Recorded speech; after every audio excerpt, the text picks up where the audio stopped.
ஜீவன்தான் ஒன்று ஒன்றை ஒன்று விலகக் கூடுமா?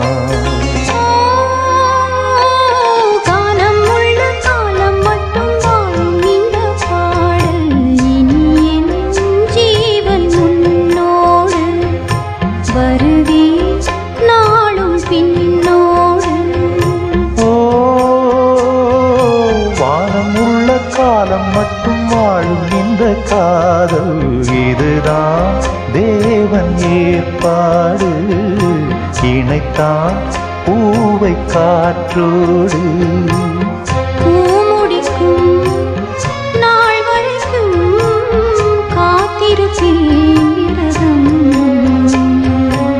நாள் முழுதும் நான் எழுதும் காதல் கதை புனிதம்.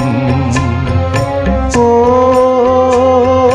வானம் உள்ள காலம் மட்டும் வாழும் இந்த காதல் இதுதான் தேவன் ஏற்பாடு. இணைத்தான் பூவை காற்றோடு.